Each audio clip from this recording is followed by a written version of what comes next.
everyone, we are the Group 4. We're here to discuss about the religion as source of ethics and the cultural relativism.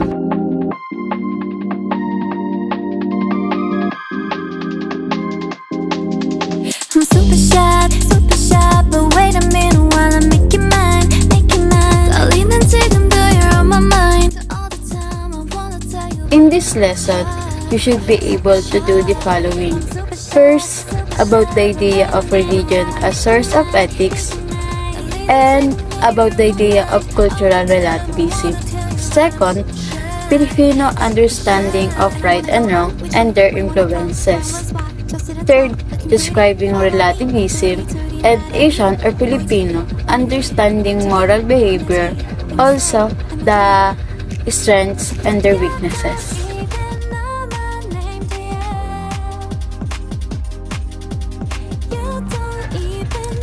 So first, religion as source of ethics.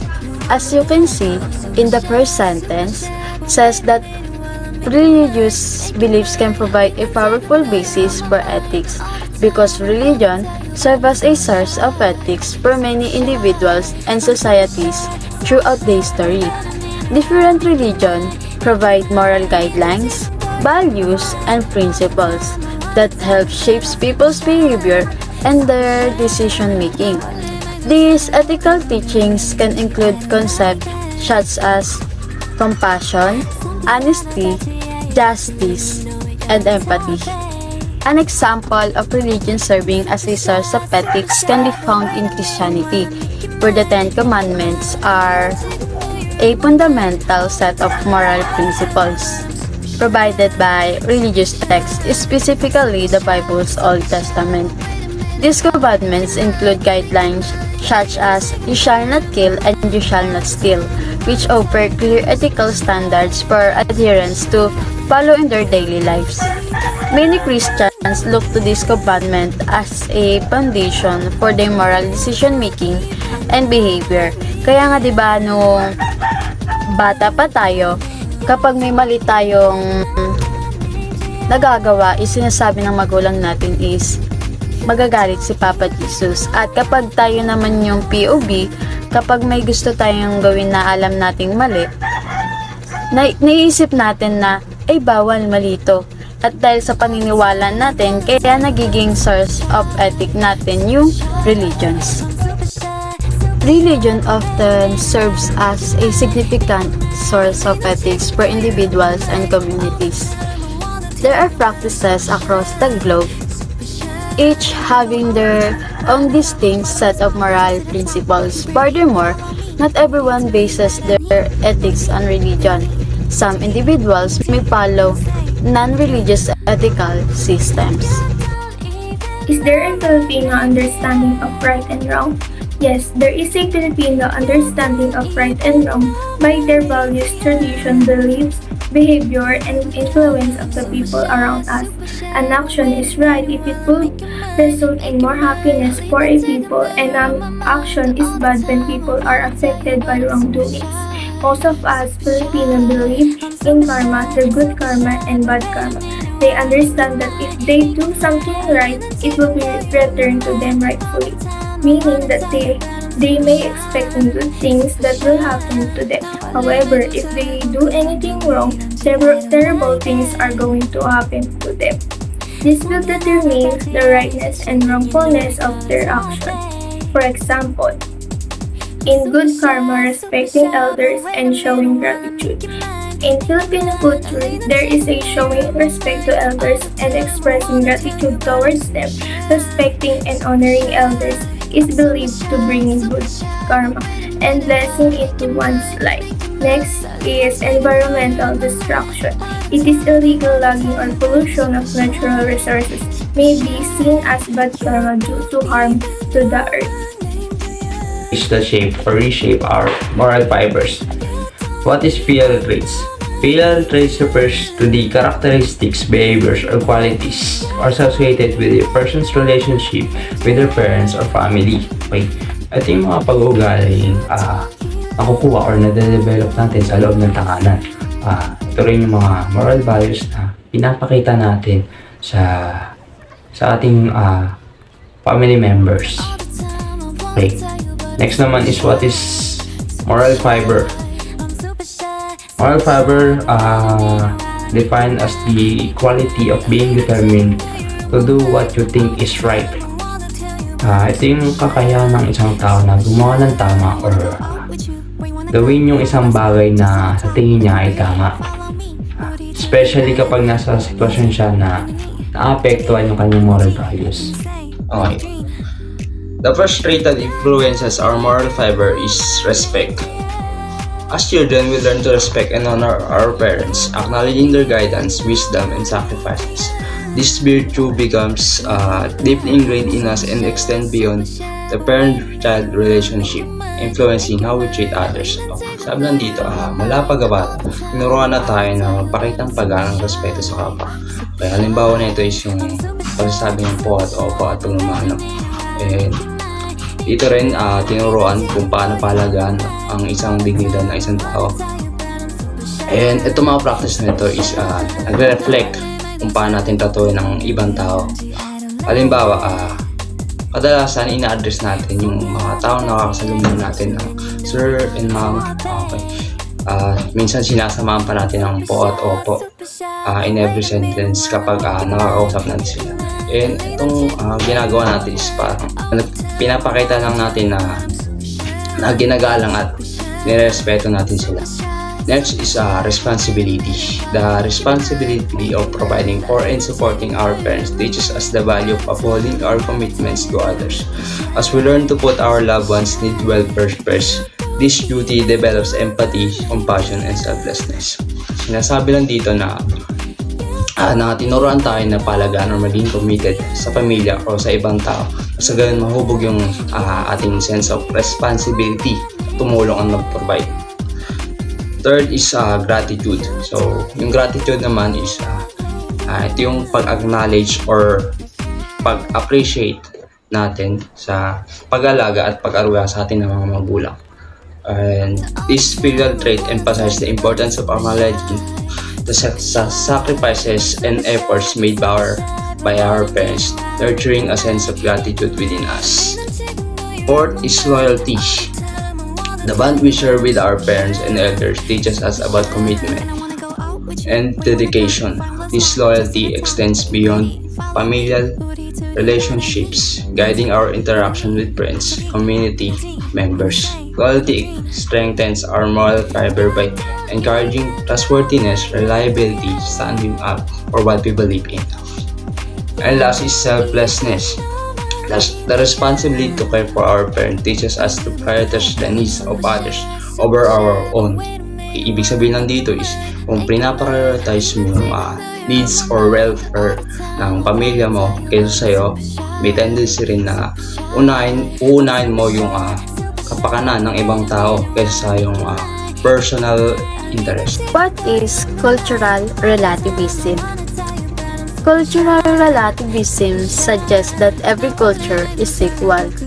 Second, cultural relativism begs us to respect differences, always taking into consideration the cultural context in which a behavior or practice belongs.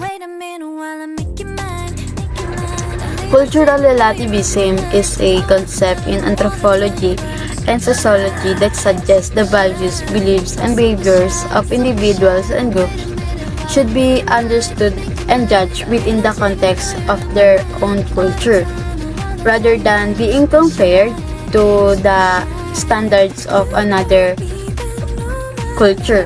In a sense, it's the idea that there are no universal moral or ethical truths that apply to all cultures, and that what is considered right or wrong is relative to the culture in which it occurs.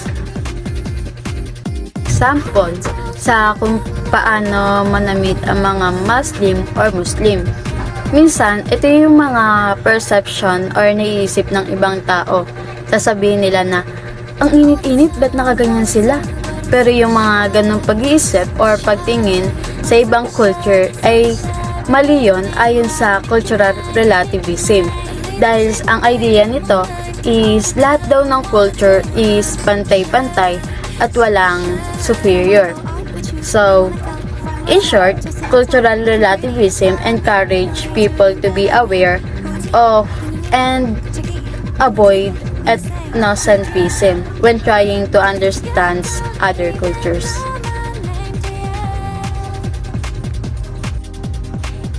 According to this concept, a specific culture should only be viewed in the context of its own cultural standards.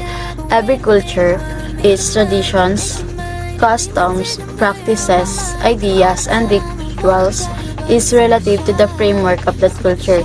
Thus, it is inappropriate to impose one cultural standards in interpreting another's culture's ways to lest it leads to invalid and biased results.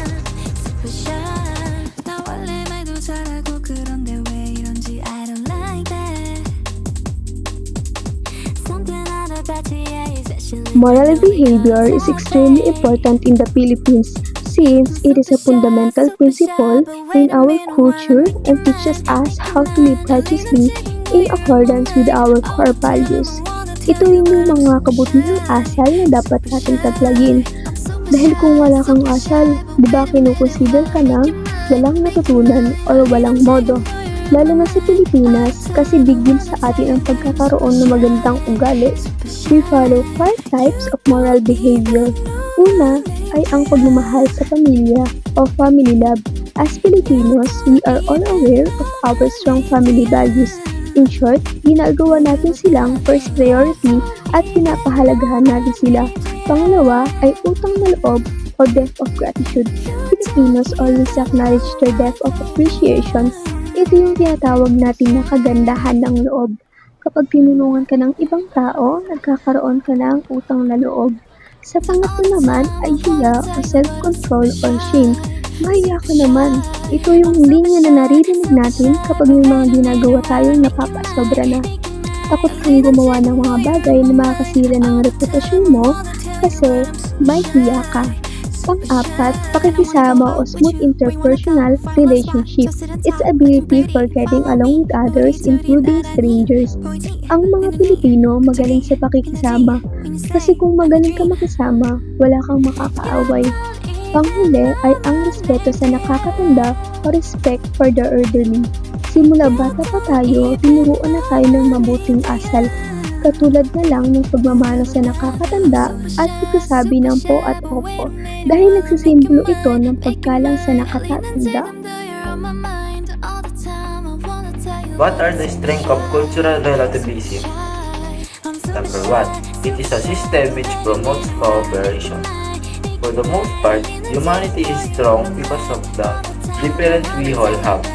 Every individual has a different perspective that is based on their upbringing, experience, and personal thoughts. By embracing the many differences we have, the cooperation creates the potential for a stronger society. Each individual definition of success allows us to pursue stronger bonds with one another and potentially achieve more because there are no limitations from a group level and what can or cannot be accomplished. Number 2. It creates a society where equality is possible. In any society, people rise by climbing on top of other people. It is a socially acceptable way of creating discrimination. We see this today in the wage gap that women face, the educational opportunities that majority group face, and the violence we see because of political oppression. Cultural relativism allows the individual to define their moral code without defying the moral code of others. Each person is separate in such a society. The separation creates equality because of each person can set their own definition of success. Number 3. Respect is encouraged in a system of cultural relativism. People come from different cultures. They have different ideas. They pursue different definition of success. Because such a system promotes the individual definition instead of group definition. A society can evolve because there is a natural level of respect built into the process. Each person is naturally given to the right pursue life through their own specific perspective and then learn from their experience in a way that works best for them. What are the weaknesses of cultural relativism? Number 1. It creates a system that is ruled by personal bias. Every society has a certain natural bias to it because of how humanity operates. People tend to prefer to be with others who have similar thoughts and feelings, so they have segregated themselves into neighborhoods, communities, and social groups that share specific perspectives. When people are given the power of defining their own moral code, then they will do so based on their own personal bias. There is no longer a group perspective.